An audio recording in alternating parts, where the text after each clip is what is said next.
So before I begin this video, I suppose I should say a few things. One, thank you, everybody, for being so supportive of me, especially during these really, really hard times. I just really, really would like to thank you for all your supportive comments, and just as well as being respectful on my videos, which is something that I really, really appreciate. Is that you guys not only were very helpful with me, you're all very kind, but you're all kind to each other, which is something that I really, really appreciate. And you guys weren't just a bunch of trolls. So congratulations, you guys rock. So my dad took me for a little drive the other day. It was actually a couple weeks ago, but of course because of this certain mess that I'm in, I haven't had time to record this video. But I was on XM radio, and I heard a certain song, and it was called Angel of Darkness by some sort of techno group. I don't know who the hell made it. But I'm just going to read some of the lyrics to you right off the back. Some of the lyrics say, "I will fight until the end, angel of darkness. I'll follow your command, and I will fight, and I will stand." Now, almost immediately in my head, I started thinking of Mothra. Out of all monsters, I began to think of Mothra. And I was so surprised that when I actually got home and typed up the song, one of the first videos that popped up was a music video called Mothra, the Angel of Darkness. And sure enough, the music in the video was that same exact song. So I'll probably put that music video down in the link or something like that, promoting it a little bit. And it's actually a surprisingly good music video. But then I watched that, and my fascination for Mothra, for some reason, began to grow. And judging by my top 10 favorite G Kaiju with Gorzard and Zazubar, again, check out their channel. Their channels are awesome. Clearly, I don't really care for Mothra because I didn't even put her on my top 10 favorite kaiju list, and unfortunately now, I feel a little guilty with that because I began to look at Mothra in a different light lately. You see, here's the thing. Mothra has, I think, a really large capability of being a really cool monster, and unfortunately, no one has really given her that proper form yet, or that proper idea yet. And to be honest, I don't even know how to do it. I'll be completely honest about that. I don't even know if I could do it correct. And here's the thing, I know damn well that Mothra can be treated better. And I really believe that next to Godzilla getting their own reboot, I think Mothra should get their own reboot as well. Because I think Mothra has just the same amount of chance of being remade and being reimagined in a way that I think could be really dark and really depressing, just like Godzilla. And I stand firm on that belief. Of course, I don't know if Zazubar and Gorzard really agree with me on that, but I stand firm on that. I think Mothra needs to get her own chance at a reboot. Because I really think it would be at least, to say the least, at least interesting. So, let me just start analyzing some of the films. First off, Mothra's first appearance in of course, the original Mothra, is one of the most beautiful kaiju epics of all time. Because not only was it, full of destruction for, like, the dumb fucks like me, who just wanted to watch explosions when I was a kid, but it also had a feminist sort of taste to it, which appealed to a lot of women. Which is one reason why Mothra was a huge box office success, not only in Japan, but here in the United States, because both men and women were able to be captivated by, and blown away by the spectacle that they were watching on screen. Not only was this like an achievement of storytelling, but also it was really well done. The characters were likable, the two fairies were beautiful, played by the Peanuts, and to be honest, Ichi Tsuburaya should have gotten an award for this movie because though sure, by considering what some of his later movies, especially Mothra vs. Godzilla, not his best work, but still, this is really one of his finest wire working sessions I've ever seen in his movies, and I really applaud him for that. But I'm not really here to talk about the visual effects so much. I'm here to talk about Mothra herself. Now, Mothra, as I've said earlier, I never really liked until I given her this second look. And Mothra is one of the few monsters or kaiju to actually escape from the Godzilla franchise and actually become her own have her own little trilogy, which was, of course, the rebirth of Mothra, which were the last films to be produced by Tomoyuki Tanaka. And in my way, I sort of feel like they're Toho's call to the Gamera trilogy, or the Gamera Heisei trilogy, is directed by Shizuki Kaneko. And I find it really funny because if you watch those films, they're definitely geared for children. I mean, the visual effects are unbelievably laughable, and the children suck. But the development of the two fairies and that one evil fairy is surprisingly really good. And actually, I really believe that some of Mothra's best character developments are actually in those three films. Which I have to say, out of the three, there's only one of them that I really don't like, and that is Rebirth of Mothra 2, against that weird anti-pollution movie that, with this weird aquatic monster. It was just fucking retarded. I mean, none of... well, okay, they were all fucking retarded, but, at least that one was just plain old boring. I mean, Mothra gets her ass kicked. She gets her ass kicked in all of them, but I mean, in this movie, it's just so friggin' slow-paced. The first movie was really interesting, and in the last movie, my god, her fighting King Ghidorah, and I will always defend this, that is my all-time favorite form of King Ghidorah, at least in terms of design-wise, because that King Ghidorah just looks beast. I mean, just look at this fucking thing. It's amazing. In case I don't put a picture in there, just please type it up. It's totally worth your time. What should I talk about now? That's a good question. Mothra's character in at least the Showa era of... actually, in pretty much all the eras that she's in, there's something that I really noticed about her that I admire more than a lot of other kaiju, except for, of course, the original Godzilla. And it is Mothra is unbelievably brave. I believe that Mothra represents the old Japan, you know, sort of the fairy tale-esque kind of Japan, where of course, there's like the 8-headed dragon, and so on and so forth, volcano god, so on and so forth. And she is really representing the old Japan, because no matter how you view Mothra, you can't deny that she is unbelievably brave. And she's also one of the few kaijus that the humans actually like. Even right from the get-go, humans pretty much like her. I mean, in the first movie, the reason why she's destroying these cities is not on purpose, but it's simply to rescue the fairies. And even at the ending, people wave as she flies away with them. So the humans clearly like her, or at least sympathize with her. And then in Mothra vs. Godzilla, clearly the humans like her because, you know, she's fighting off Godzilla, who's killing thousands of people. And so she is naturally liked. And then, of course, in Ghidra the Three-Headed Monster, she is loved even more because she's able to unite Godzilla and Rodan, two bitter enemies, and wind up fighting King Ghidorah. The rest of the appearance in the Showa era, she doesn't really do anything. In Destroy All Monsters, she's just a pawn in the evil Keylocks sort of game here. And it's not until the Heisei era, even in the Heisei era, she's this really brave creature going up against Godzilla, and even Batra, who are clearly much stronger than her, but yet she's still going out and fighting these monsters, which I find unbelievably brave. First off, you must commend her for fighting Godzilla. She was dying, and she went to fight Godzilla because not only did the Pharaohs tell her to do that, she also believed that it was morally correct. Which I do believe Mothra has one of the best character developments for kaiju monsters anyways, next to Godzilla, because she is, in fact, in some ways even more than Godzilla, at least in the Showa era anyways. Again, remember, these are all my opinions, and feel free to disagree and leave a comment below. Just remember, please be respectful. But my god, she's so unbelievably brave. Even though she's dying, she is still fighting for what she loves.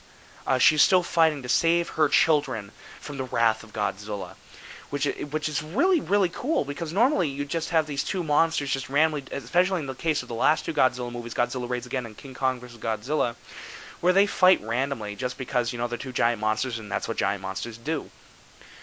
But instead on this one, you have a personal connection with Mothra, because she not only is being told to do this by the two fairies, and her love for the two fairies is driving her to fight Godzilla, but also because her children are involved. The egg. Godzilla is going to smash that egg and turn it into a little fucking omelet. So she puts her friggin' life in jeopardy to save this egg and to save the things that she loves. and she ultimately she pays the ultimate price in the process and loses her life. And it's really touching, to be completely honest. It's unbelievably touching that she could do this, and she instantly becomes this monster that I really enjoy and really appreciate that they added this character, that the writers actually added a character to Mothra instead of just making another monster for Godzilla to fight.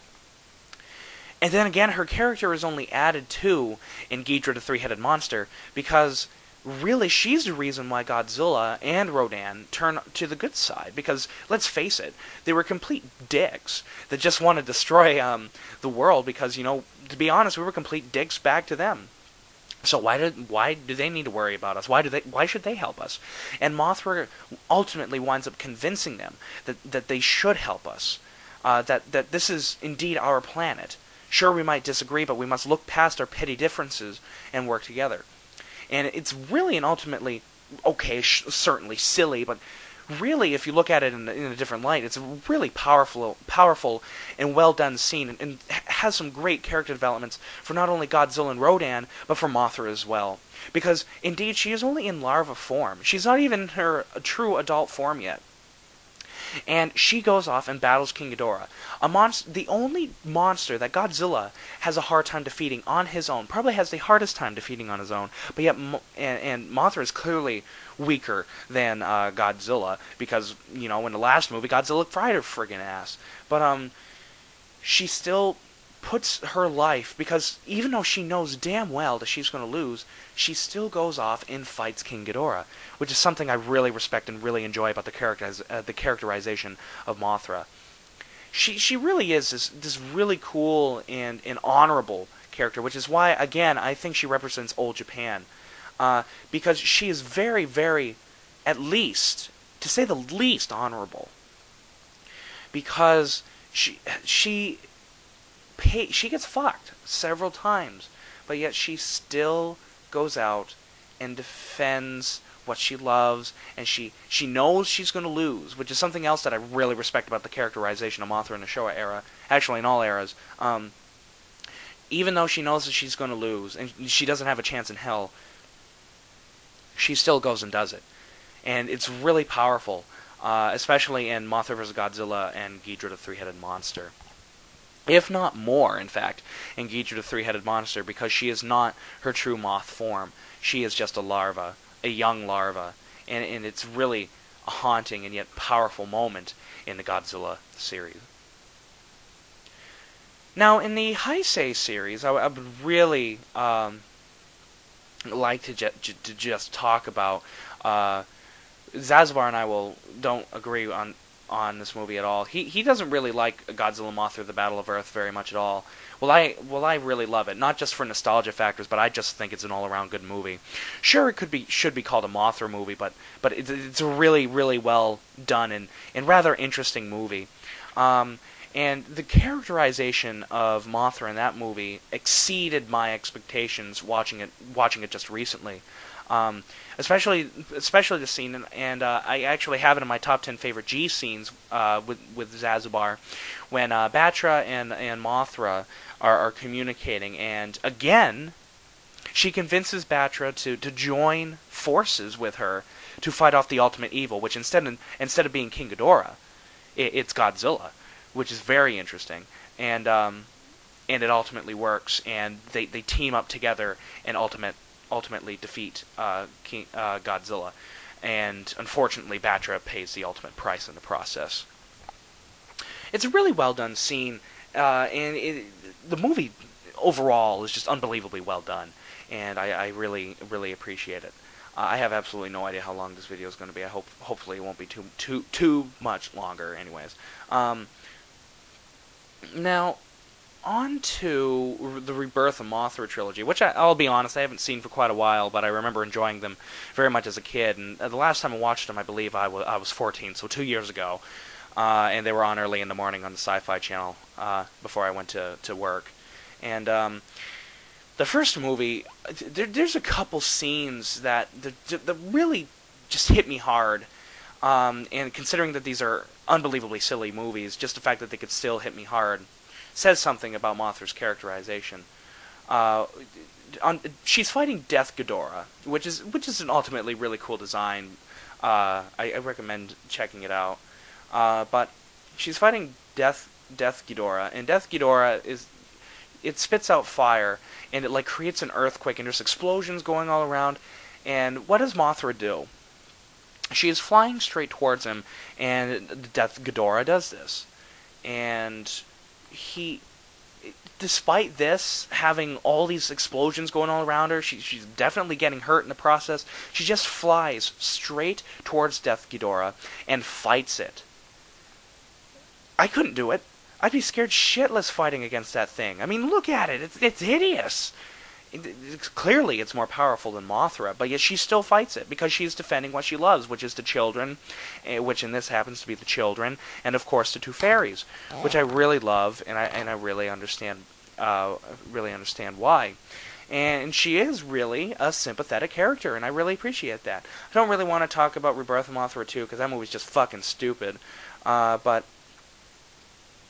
So, Rebirth of Mothra 3 I remember more distinctly out of them all. Not only does it have a really interesting soundtrack and a really cool reimagining of the Mothra song,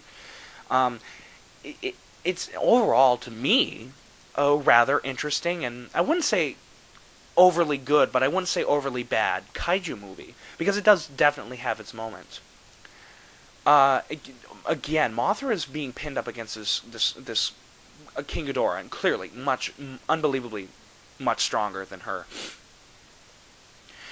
But she still fights for it to defend these children trapped in this dome, which it looks suspiciously like the one from the Mysterians. I don't know if that was a sort of hat tipping kind of deal, or I don't know, but it looks suspiciously like the alien dome from the Mysterians, made in 1957 and directed by Ishiro Honda. But great movie. You guys should go check it out. I'm not here to talk about the Mysterians. I'm here to talk about Mothra. She's just really an overall well done character, and it's just really unfortunate that no one has really made a truly great Mothra movie, because I believe Mothra can be done unbelievably well, and I guess if I'd have to say, there are a few Mothra movies that Mothra's in that are unbelievably good, and that is my three favorite ones that she's in is, of course, the original Mothra, Mothra vs. Godzilla 1964, and Ghidorah the Three-Headed Monster made in 1964 as well. And those are my three favorite movies that Mothra appears in. But definitely in Godzilla and Mothra: The Battle of Earth, made in 1992. Could have been a hell of a lot better. Could have had a little bit more characterization with Mothra, but it was still there, and I was still very much satisfied with it. And the Rebirth of Mothra trilogy, excluding the second one, definitely worth time and worth viewing, and definitely has much more of a sense of Mothra's character in it. Now, in the Millennium series, something that I really like, I love her in Tokyo SOS because she's defending death. She's defending the final resting place of the original Godzilla's bones, which I'm not really going to get into. If you don't know what the hell I'm talking about, go watch the fucking movie. If you do, congratulations. She clearly is fighting a war that she cannot win, and it becomes very present. She's even dying while doing this because she's shedding her yellow scales, which is a really interesting power. And actually, one of my favorite lines comes from the Prime Minister in that scene. He's like, he says, "I can't sit around anymore. Release Kiru. We're gonna help. We're gonna make sure that Godzilla sees his final battle," or something like that. And it's a really powerful scene because he's like, you know what, we're gonna help Mothra. Mothra is truly on our side, because the entire time before this, he was questioning, is Mothra on our side, really? Which is a logical question, because the fairies, for some reason, went to this old fart, who is apparently the same main character as from the original Mothra, which makes no sense. They should have gone to the government instead to just say, yeah, you know what, Mothra's on our side, you should help her. And but no, she goes to this old fart. So But again, it totally makes it up for the scene, because you just realize that the people are like, yeah, she is on our side and we need to help her as much as possible, because she clearly cannot win this battle. And she is unbelievably brave for standing up to such, well, to be honest, she's standing up to the king of the monsters. And she's got balls. Mothra has balls. Now, something else I actually like, one of the few things that I like about Godzilla Final Wars is actually the final scenes with Mothra, Mothra's death. And though I hate the fact that Mothra was just thrown in there for marquee value, which I think is absolutely retarded, I do like her final fight with Gigan. Not only because it's kick-ass, but it's also very, very honorable.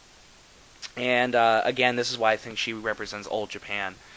I'm going to compare it to the Kamikaze fighters of World War II, her to the Kamikaze fighters of World War II for a second, which makes her unbelievably honorable. Gigan is alive, and Gigan fried her ass, and she's burning, on fire, dying, in clearly in a lot of pain. But what does she do? She rams into Gigan, killing both herself and Gigan in the process. If that is not the definition of honor and duty, I do not know what is. It's really a touching moment. Not only is it shot extremely well and extremely badass looking, but it's a really touching scene. And unfortunately, because Mothra was only thrown in there at the last minute for marquee value, it's really unfortunate that we don't get to see more of Mothra in that movie, and that she doesn't get a better character development. And so the movie suffers severely from lack of plot anyways, but I would have liked to have seen Mothra be more involved in a movie and have more of that sort of final say in character development in the film. But unfortunately she didn't. But that final scene with her and Gigan was unbelievably well done, and I would actually, one of the only friggin' thing in that movie that I'll actually applaud the filmmakers for doing actually somewhat well is that final scene. So, that's my opinion on Mothra. Do you guys agree? Do you guys not? Well, if you guys agree, good for you. Leave a comment. If you guys don't, bring on the hate comments. Nah, I'm just kidding. Yeah, bring them on. Bring on the hate comments. No, I'm just kidding. Please be respectful. Don't flip out like, you freaking idiot. Mothra's a douchebag. Mothra's just a giant moth. Blech. Well, I think Mothra is a little bit more than a giant moth, and no matter what you say, she is our all-time favorite moth.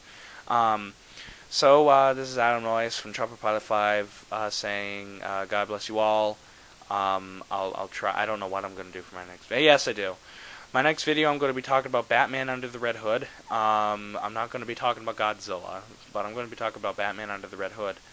So I'm going to change it up a little bit. And that video should be up for next week, perhaps. I don't know. It might be up sooner, it might be up later. Depends on how my situation is. I can say that my situation, I can't say it's all improved, but I can't say it has gotten worse either. So, I mean, that's not a total bad thing. So, God bless you all. Thank you, and sayonara.